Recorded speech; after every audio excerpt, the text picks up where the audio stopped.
Welcome to the Diane McClay Show, empowering life through choice. Get ready to discover new perspectives, motivation, and balance through Diane's compassionate storytelling and insightful discussions. Whether you're feeling stuck and discouraged or curious and looking for more possibilities, Diane has your back, and she's ready to take you on a journey of self-discovery and expansion. Choice is powerful, and so are you. The Diane McClay Show starts now. Welcome in, everybody, to another amazing and powerful episode of the Choice and Courage Company. We are here with the one and only, the unapologetic T.Lotus, who is a spiritual wellness expert, founder of The Sacred Path, a 7D intuitive healer. You'll have to tell me what that is, and master of the Lenormand reader. You'll have to also tell me what that is. Lenormand reader. She's the mother of 5 amazing sons. She has given thousands of spiritual readings and healing services to clients all over the world, including CEOs and the entertainment industry. Her services and teachings have helped clients create a life of happiness, abundance, even when the task might seem insurmountable. That seems like that fits for everybody today. T.Lotus, welcome in, my friend. Thank you for being here. Thank you so much for having me, Diane. Well, we're going to tackle a tough topic today, right? Speaking of having insurmountable experiences, we are going to touch on your journey through grief. And one of the things that you shared with me before we jumped on camera was that you've made a conscious choice to show up differently. I'm wondering if you can lead us in a little bit with, not in all the details, but a brief kind of snapshot of your journey, why we're bringing this topic up now, and why this is important to you. Can you start with that for us? Yes, absolutely. And once again, thank you so much for having me on today. So as you spoke in your introduction, I am a mother of 5 amazing boys. And my oldest son, Kerry, passed away by suicide on his birthday, January 1st of this year. Wow. So although he is no longer on this earth, I'm always a mother of 5 and always will be. And one of the things that I believe contributed to him making the decision to leave this earth was privacy. And keeping it all within. I say a lot, privacy killed my baby.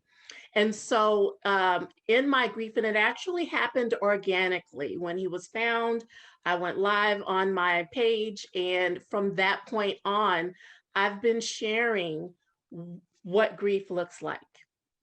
And Can I interrupt you for a minute? Mm-hmm. I'm sorry I interrupted, but I'm excited because I feel like this is really, really critical that we share what it looks like for us, right? Because it's the only way that other people who are trying to support us or help us or understand what's going on, if we don't share, how are they going to know how to show up for us? Right? Exactly. So take it back. The grief journey is different, of course, for everyone. It looks different for everyone, but my goal is to show that it is okay to talk about it. It is okay to show it, and it is okay to be in that vulnerable state and allow yourself to feel it. I think that's, we cover up so much because it is difficult. It is difficult. But for me, part of my healing journey is not only allowing, but showing that even in the midst of grief, that we have this strength. And I love, it's all about the empowerment of making choice. We can choose to move forward, to move through. And that's why I share. Yeah, I think that's great. I'm going to pull a quote that came out of our pre-record. You never get over grief. It's something you go through until you don't. So exactly. Can you share what's different about how you're showing up today for your clients, for yourself, for your community? What is different that you have done by choice that is then how you have functioned in the past with other pieces of, I mean, nothing can compare to losing a child, but other pieces of Absolutely. adversity or challenge or that kind of thing. What's different today by choice? Well, before, I would not reach out, I would not share, I would go through whatever turmoil I was going through within myself and by myself. The difference between now and today is I no longer am afraid. There was a fear. I don't know if it was a fear of judgment or a fear of, I'm an empath, and I really care about how people receive my message, my energy.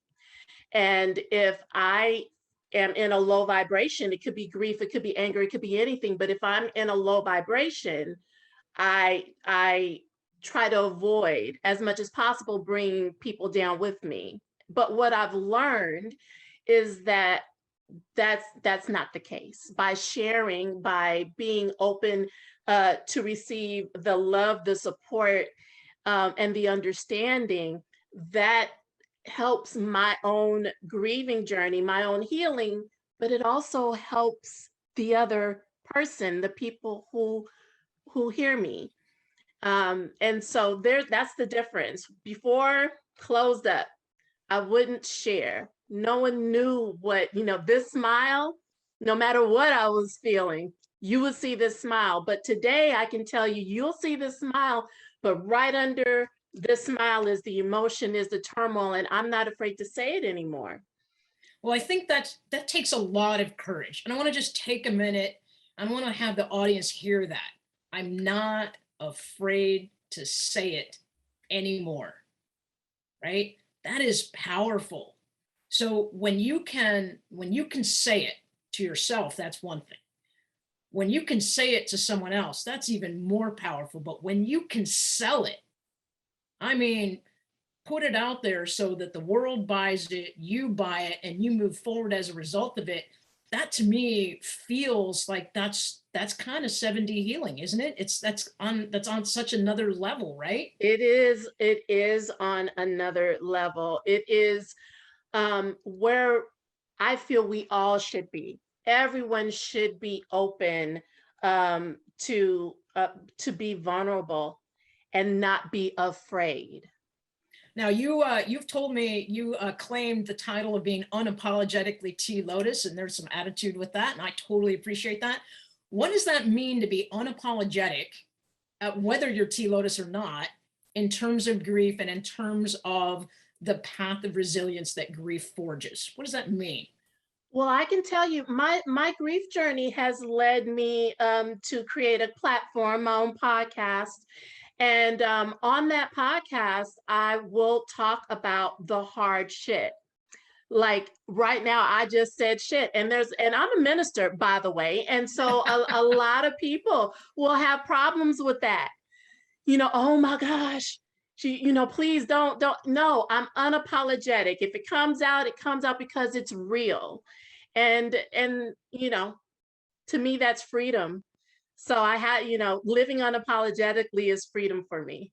Well, and I think that also incorporates all of the places of grief, right? We all assume that when someone is grieving, they're sad, they might feel lonely, they don't know how to express themselves, but it also means those hard, ugly feelings, right? Like anger, Oh, resentment, oh yes, bitterness, yes. not joy, like it incorporates joy and gratitude when we can experience that. But being unapologetic sounds like you're giving the listeners a permission slip, a big fat check to say it's okay to be angry. And what I heard on a couple of shows before us, both on the Cornelia Stephanie show, Stories of Hope, and the Crooked Climb, Dr. Kate talks about being able to observe, self-reflect, and separate.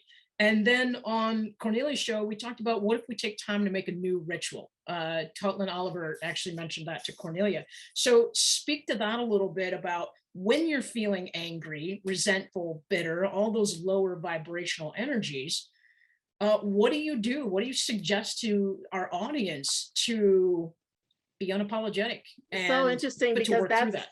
That is what my next episode on my podcast will be about. And the word is surrender. Surrender. And what does that look like? I'll tell you what it looks like.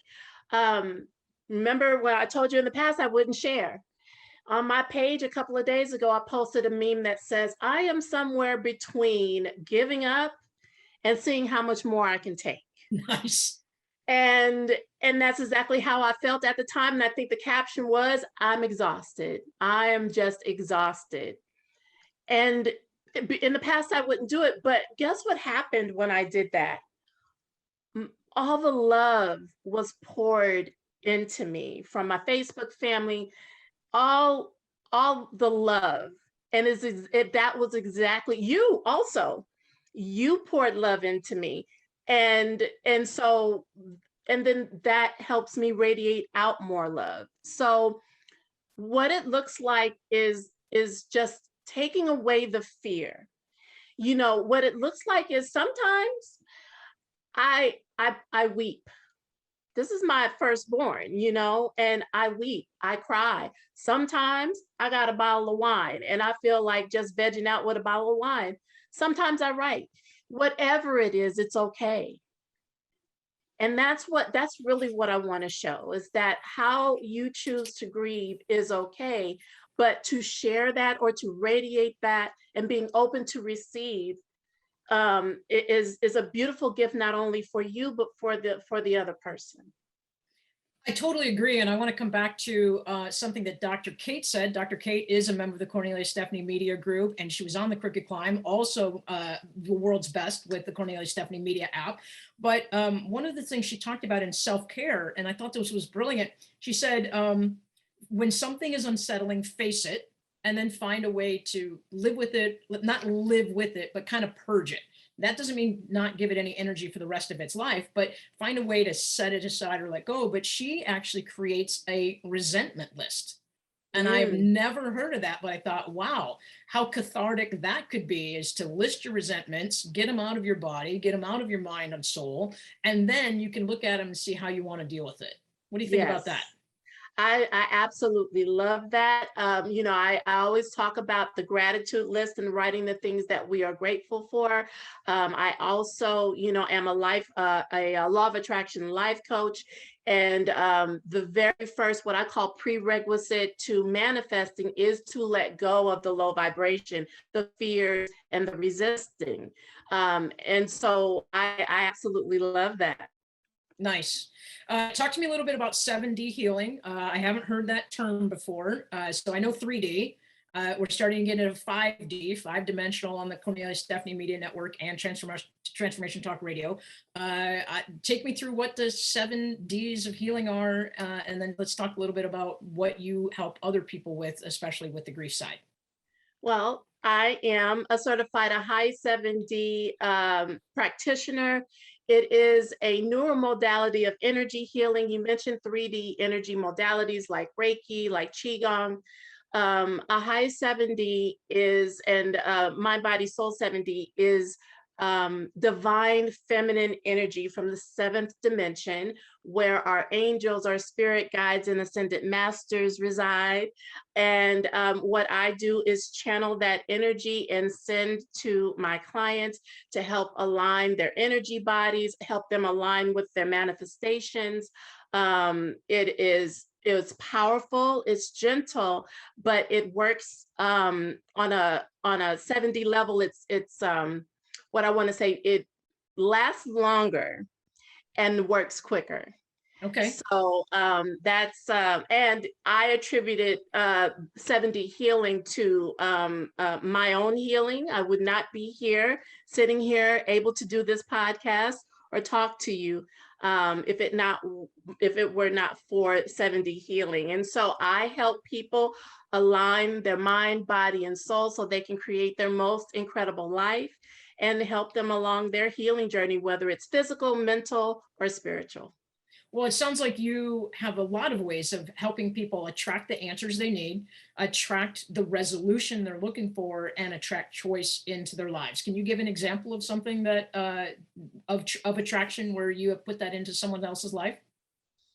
Well, I've helped people align. People have manifested love, relationships. They've manifested money, jobs, cars. But what I love is peace, peace, and breakthroughs from whatever it is that they were struggling with. And that's what it's about. We want happiness. We want peace, whether it's material things or not. Um, I have, if you go to the sacredpath11.com, you will see all kinds of testimonials of how my healing sessions have helped people and how my readings have helped people. But it's all about just clearing the low vibration, aligning with the high vibration, and then allowing your manifestations to materialize. Let's jump into that a little bit, because I always like to give our listeners something tangible, yummy, delicious that they can kind of take away. So you mentioned peace and you mentioned clearing. Now, if people are driving, obviously they're going to need to be mindful and careful that their attention should go to their driving. But what would one thing be that you could share with our listeners right now to create that white space of peace and to start clearing something? One or two steps or things that, regardless, if you're pissed off at somebody at work, you don't It's like really their sandwich, simple. what is it? Really simple. Breathe. Breathe. And what I call breathing, I call it circle of gratitude. Because when we breathe in, we're breathing in oxygen from the earth. It's a beautiful gift from the universe. And when we breathe out gratitude that feeds the trees and nourishes the greenery here, right? So whenever you feel overwhelmed or when things are just at that level, stop. You can close your eyes and take a deep inhalation in and fill your lungs with that beautiful gift of oxygen, and exhale gratitude to the earth. Do that 3 times and you will feel the difference from where you were to where you are. You will feel the difference. That's a really quick hack. I appreciate that hack, because even just thinking about now, it's Friday, people are in traffic, people had a rough work day, they can't get home to their kids, their family. When I worked as a park ranger, Fridays were always chaotic at the campground. Lines were long, kids were screaming, dogs were barking, people's sight was or wasn't ready. And we always, to help my staff realize that people are coming to our park to recreate themselves. That's the origin of the word of recreate, recreate. Mm-hmm. And we always used to say they were under the influence. Now, it doesn't mean drugs or alcohol, but they are under the influence of something. And it's usually expectation and it's usually disappointment are two of the big ones. Mm-hmm. They want, the trip to be shorter. They don't want traffic. They got the right food, the wrong food. They forgot the marshmallows. The dog barfed in the car on the way over, right? The kids are screaming. They come already under the influence of all this stuff and they're not even conscious about it. So what I like about what you're saying, there's the key, not conscious about it.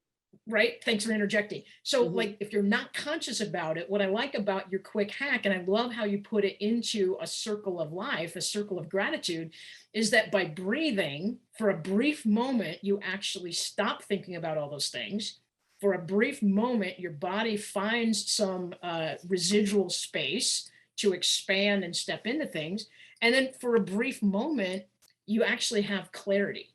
And I think when you repeat that 2 or 3 times, it only cements that feeling in your body. I know when you asked me to breathe, my diaphragm loosened up. Mm-hmm. I'm not stressed, I'm not nervous, but suddenly I found that there was space in which to be. Yes. Right? Do you agree with that? I absolutely agree with that. That is a simple hack. And another hack, you asked for one, but another hack would be to go out in nature. Go Absolutely. Out in nature and ground yourself. What does that mean? If you're near the ocean, which I love, go to the ocean, put your feet in the water or in the sand. Go to the park where there are trees and, because the energy of the earth balances out the energy in our physical bodies, and then do the breathing thing as well, you will feel the difference. It's all about, and also what we focus on expands. So if we're focused on what we don't want, guess what? We're going to get more of what we don't want. So I always tell people, focus on what you want. Well, I don't want this to be a busy day today. Well, focus on it being a clear day today. You know what I Well, mean? I do, and let me interject choice in there for you, because maybe the first step is first breathe, and the Hmm. second step is notice, right? Yes, Just observe. notice. What do you see? I talked to my mom. She was trying to figure out how to journal, but she was all stressed about starting at the beginning and making the dates all line up. And I said, just start your journal in the middle, right? And date a Mhm. page. And then you can always go back or forward. That's a hack I like to teach people about journaling, is then you get out of the linear way of thinking. But she said, well, I don't even know where to start. And I said, just go for a walk and write down what you noticed. Today on my walk, I noticed X, I Y, or love Z, that. right? And then once you notice what you notice, the first step for me is about awareness. Once you have awareness, now you get to choose, or you get to create options. So is what I noticed, does it make me happy? Yes or no? Do I like it? Yes or no? Does it make me feel good? Yes or no? Does it align with my values? Yes or no? Right? Once you have the thing that you notice, then you can start making changes to it. In the chapter that I Absolutely. contributed to, Dreaming Big, Being Bold, I wrote, our ability to change is relative to our awareness that change is needed. So if you're running around all frantic and not breathing, you have no idea what needs to change. If you don't breathe, you can't live. We need to breathe. That it goes down to the basics. And I think we also need to quiet down. We need to go within and quiet down in order to hear the answer, which comes to us through spirit, through our higher selves.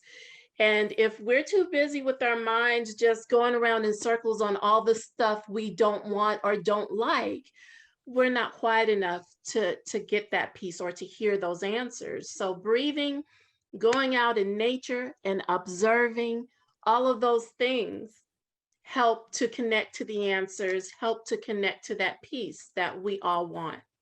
I absolutely agree with that. And if you go to nature, even if you live in the big city, go sit on a park bench and look at a tree, look at a flower growing up through the crack in a sidewalk.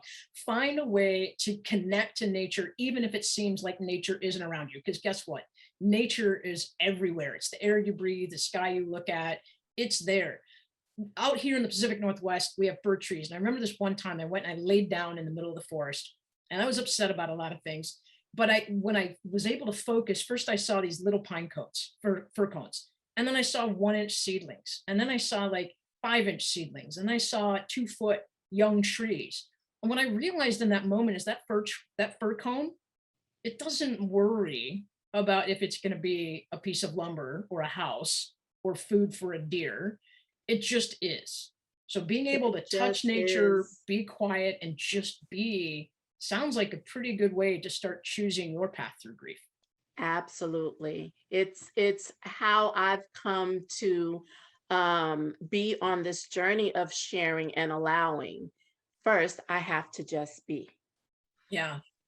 So help me understand, if what do you need? What's one thing, somebody who hasn't experienced the loss of a child, um, how can I support you and other people when I hear the news and I want to be giving, but I don't know what to say or I don't know what to do? What's one thing that could help you as the grieving person or a grieving parent? So there is an acronym that Spirit gave to me: love, listen, observe, validate, and embrace. We listen to where they are. We validate where with our understanding where they are. We validate them with our actions, and we embrace them with our actions. So even if we don't know exactly what to say, just being there, your presence and holding the space and allowing them to share is the biggest gift you can give a grieving mother or anyone who is suffering a loss of like that. Great. I want to repeat that. Listen, observe, validate, Validate. and embrace. And what I Yeah. don't hear in that is fix, repair, offer advice. What I hear is listen with your heart, Yes, observe with your soul, validate with your actions, and embrace them with your energy. Am I hearing that right? absolutely. Awesome. Absolutely.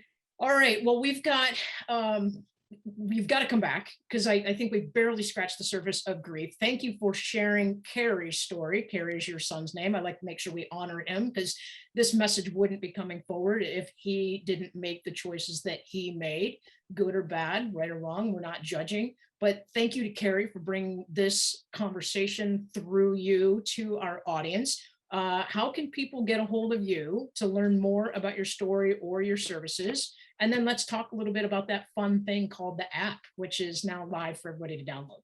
Oh, so excited about the app. Well, you can find me on at thesacredpath11.com.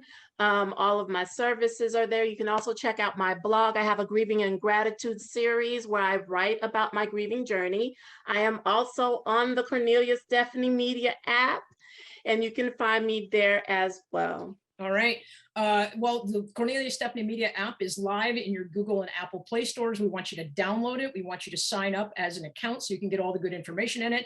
All the podcasts for the Cornelius Stephanie Media Group, journal entries. We got so much good stuff. We don't have enough time to wrap it up in this, but Google Play Store, Apple Play Store, KS Group, KS Media Group, or Cornelius Stephanie. I think you'll find it either way. And then basically sign up for an account and then connect us with that way. Any last parting words, T.Lotus? I love you. No, I love your light. I just want to say thank you. Thank you for allowing me to radiate my son's light to your audience today. And I just want to wish you and everyone peace, love, and light. And as you told me, the universe has our back, and so Absolutely. do we. So connect with me, connect with T.Lotus. We love you. We're here for you. We support you, and connect with us again on the flip side. This is Diane McClay with Choice and Courage, and we want you to engage your choice and empower your life. Thank you for listening to the Diane McClay Show, where you are empowered to enact change in your life through choice. You know that little voice in your head that's been telling you to pursue that passion project?